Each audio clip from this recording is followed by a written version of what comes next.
Waiting for me to start. Sorry to keep you waiting, but आज का मेरा topic ही वो है कि वेटिंग, व्हाट इज वेटिंग। जैसे हम कहीं भी जाए, वेदर इट्स कोई भी रेस्टोरेंट जाए या वगैरह, जो वेटिंग का टाइम होता है वो सबसे हमें खराब लगता है, सबसे बुरा लगता है जब हमें किसी चीज के लिए वेट करना पड़ता है, राइट।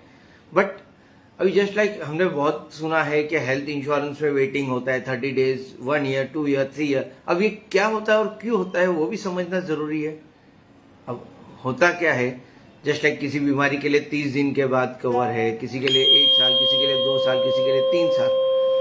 अब ये कॉन्सेप्ट क्या है कि मेन चीज है कि अगर किसी को जस्ट लाइक हॉस्पिटलाइजेशन रिक्वायर्ड है, डॉक्टर ने कहा कि you need to get admitted and आपका ट्रीटमेंट जरूरी है, ओके, और उनका हेल्थ इंश्योरेंस नहीं है, अगर वेटिंग पीरियड ना हो तो क्या होगा, तुरंत पॉलिसी ले और तुरंत they can take the use of it.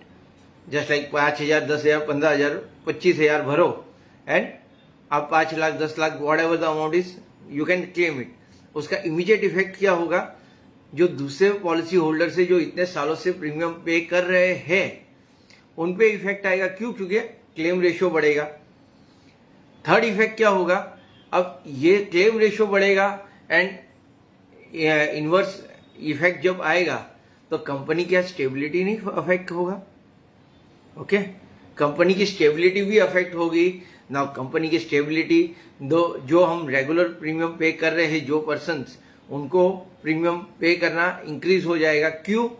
क्योंकि कंपनी के ऊपर लायबिलिटी बढ़ गई cause of the claims, okay. और मिसयूज होने का भी चांस बहुत ज्यादा बढ़ जाएगा कि किसी को अगर रिक्वायर्ड आया, okay, and they can immediately claim, okay, immediately policy start किया एंड इमीडिएटली क्लेम, तो कोई भी पॉलिसी पहले क्यों लेगा। और इंश्योरेंस का मतलब क्या होता है कि ये इंश्योरेबल फैक्ट, तो वो चीज रह जाएगा ना। तो somewhere it is affecting everyone, इसलिए waiting period in health insurance is important और ये सबके लिए लागू होता है, okay. So make a note of this and wish you a great health. मिलते हैं जल्दी, थैंक यू, बाय।